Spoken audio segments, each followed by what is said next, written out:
Hi, and welcome to the Spiritual Principles Made Practical podcast. I'm Scott Friedman, your host. Today, what I'm going to be sharing about is the importance of setting high goals. And because I want to instill in that and align myself with that more fully. And my goal is pretty high. It's to lead in acceptance of the fact that we're all one and create win-win thinking as the dominant thinking in the world. And it's a hard goal and it's a lofty goal, but it's one that I'm really inspired about. And the first thing that I do when I set a goal is I ask myself, what spiritual growth is going to be required of me in order to achieve this goal? And in this case, what I feel I'm going to have to relate to and identify with, be able to communicate effectively the fact that we're all one. And it's a concept that I just gravitate to, and it just pulls me. When I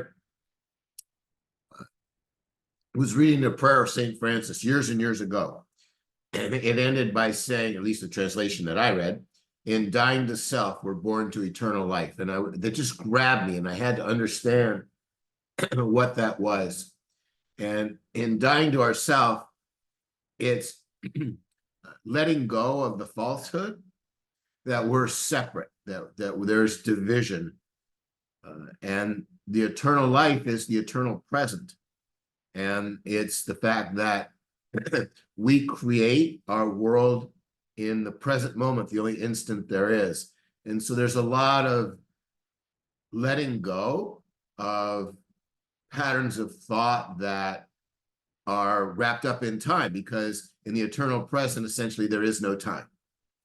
And time is part of that sort of differentiation that we create in our mind or with our mind, that I'm you and he's he, and so on and so on.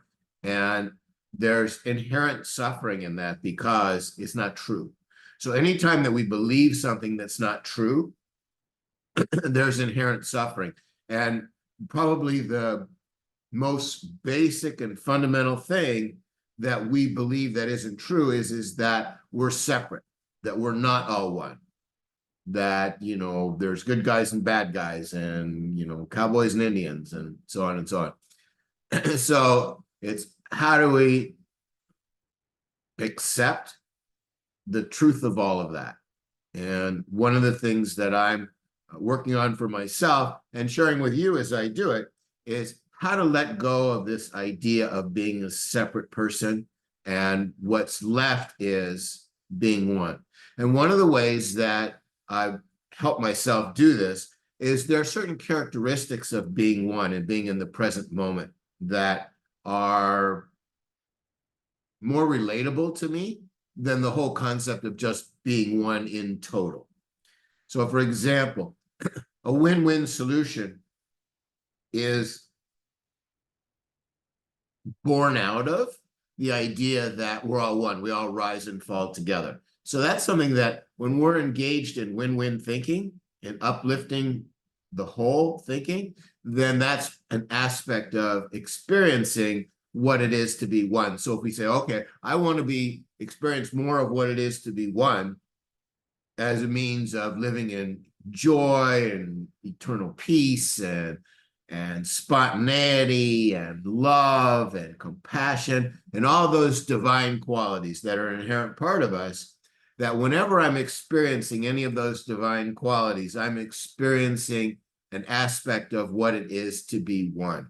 And so I want to focus on those things. I want to act on thoughts that are imbued with those emotions of love and joy and humor and fun and happiness and brightness and inspiration and wisdom, all those divine qualities. So any thought that I have that's imbued with those, I want to act on that thought, because the essence of creation is the focus of our attention, right? So what we focus on grows. So if we focus on engaging in behaviors that allow us to experience our divinity, which is part of our wholeness, right? Because if we're one with all that is, we're also one with God, right? So that's our divinity that's inherent within us. And so to focus as much as we can on experiencing those emotions and whatever activities or thoughts or words that are imbued with those emotions, if we act on those, we're going to experience more and more and more of what it is to be one. Conversely, if we act on fear, anger, retribution, zero sum, win-lose thinking, finite thinking, that thinks that there's only so much money, or there's only so much land, there's only so much of something that's valuable, and either I get it or you get it, or I win or you lose or something. The more that we engage in that type of thinking, the further away we move from experiencing being one and all of the joy and upliftment that there is. So that's why acting in anger is a really bad move, right? So we all get angry, right? This is like the real world, and we're people, and we're learning, and we're growing, and da da da da. So we all get angry, but the key is acknowledge that I'm angry, but I'm not going to act on it because I don't want more anger in my life. It's like, oh yeah, I'm angry and I'm focusing on being separate, and I'm going to just acknowledge that that exists and that I have free will and choice to focus on being present and being uplifted. And the more that I'm present, the more that anger just dies due to lack of attention, right? So the fastest way to kill an activity is to ignore it, right? So if somebody's like picking a fight with you, right, or when you're walking down the street and you don't want to engage with somebody, the key thing to do is to don't look them in the eye, right? Just pretend they're not there, right? So if you don't give it attention, then it doesn't grow, it dies. Because our attention is what creates. And the more that I learn about being one and creation and all the things that are true, the more it's confirmed to me that what we focus on grows. So if I'm focusing on, the unfairness of things, then I'll experience more unfairness. If I'm focusing on compassion and help and love and joy, I'll experience more of that. So whatever I focus on, so I want to focus on those divine characteristics that are part and parcel of being one. And so if I do that, then I believe that as I continue to relate to and identify what it is to be one, that I'll see more and more ways to communicate that effectively to people to advance win-win thinking in the world and to ultimately reach my goal. Because I believe, and I'm going to put this to the test and find out, that we all have the ability within ourselves to achieve whatever our goal is, whatever's important to us. And so what's important to me is to feel that love. I mean, I imagine like, wow, how great would it be if I had the resources, a benefactor that would support me and offering a cash incentive to inmates in prison to take and pass a meditation class, and then be able to track the recidivism rate for those incarcerated people once they got released against the general population, and be able to show the government that it's cost effective, that whatever you pay to incentivize these people to learn meditation and pass a class and get involved in it results in a greater savings down the road of less crime. And then, and in my excitement, it would be, I go to the state and I say, I'll tell you what, you put nothing up front, we'll foot the whole bill for you, me and my benefactor, and you just pay us 10% of the money that you save by the lower recidivism rate of people that took this meditation class as compared to the general population. And then go into publicizing, how the specifics of how stress creates disease, and that how meditation reduces stress and and connect all those dots so that we can increase the joy and the happiness and reduce the disease and the suffering in the world. And it's like, yeah, that's win-win, right? And we'll find a way for all those, people that are profiting from the disease, the drug companies and the insurance companies and all these people, we'll find a way to make them better off, right? Because helping one group at the expense of another is not a solution. That's not win-win, right? So, but it would be like the tech boom, right? So when there was the quote unquote peace dividend, when the Soviet Union fell apart, what happened was so many of those engineers that were working on weapon systems and such in the arms race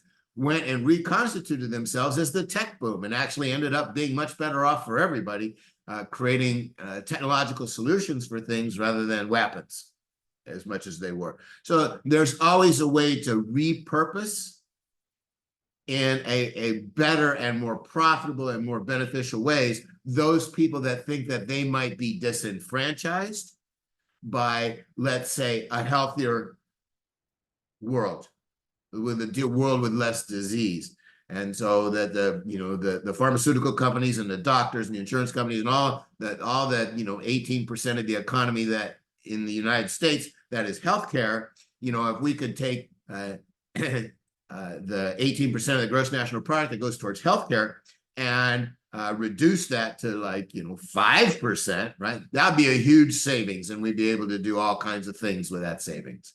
And so anyway, but those are kind of the things, some of the things that I think about when I think about, oh, wow, if we advance win-win thinking in the world, it's amazing, right? I mean, all of a sudden then war doesn't make any sense, right? Because what we do to one, we do to ourselves, because we are the one. There isn't anybody else. So whatever we do, and that's all supported by, I mean, whether you're talking about the religions where Christ says, what you do to the least of them, you do to me, or Einstein and the unified field theory. I mean, they're all different ways. I mean, as I'm fond of saying, is that any mystic or philosopher worth their salt will tell you that we're all one. And so it's just understanding that and the ramifications of that and how uplifting it is to embody that and what it means on a practical basis that we can relate to, that we can engage in. And the more that we relate and engage in that, the more we'll find win-win solutions that we hadn't thought of before, and have the energy and the inspiration and the effectiveness and the communication skills to be able to communicate that and have it implemented to where everybody's better off. And that's my dream, that's my goal. And you know what? I'm sticking to it, and I'm gonna keep being open to sharing where I'm at and the process of that goal, and sharing this video as part of that process. And I encourage you to get on board with whatever's important to you, and understand how you're going to have to grow in order to achieve that goal. And the way to maximize the efficiency of growth is to be more cognizant and accepting of where we are right now in the process. So for right now, I'm in the process of, I'm able to articulate it in ways that I think people can relate to. And I'm willing to take ownership of my goal and do what I can in putting out this podcast, putting out there that I'm open to connecting with a benefactor that can fund me in this work, in this process. And that's where I am right now in terms of accepting the state of progress I'm at in achieving my goal of having win-win thinking be the dominant thinking in the world. Not the only thinking, just the dominant thinking in the world. And I encourage you, if you want to participate with that, contact me, and let's see if we can join forces and help one another. Or if that's not your dream or your goal, focus on whatever is your dream and your goal, and get busy with that. All of this is the result of improving my thinking along the way, and I can help you improve your thinking by this same very process of being aware of what our thinking is now. And the more articulate and accepting we are of what our thinking is now, the more our thinking improves, and our thinking is what creates our life, right? Our thinking is how we focus our attention. And it's the focus of our attention that creates the world we live in. So that's something I can help you with if you want my help in improving your thinking and thereby improving your life. You can contact me at the email address there, scottfriedman40@gmail.com, SCOTTFRIEDMAN40@gmail.com.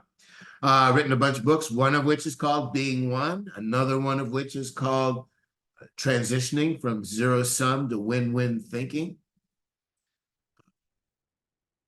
You know, lots of good books. They're all about different ways that we can relate to being one. Another one is The Dynamics of Global Leadership is another one. But each of my books all have the essence of them being practical ways that we can behave in a manner that reflects the fact that we're all one and uplifts everybody.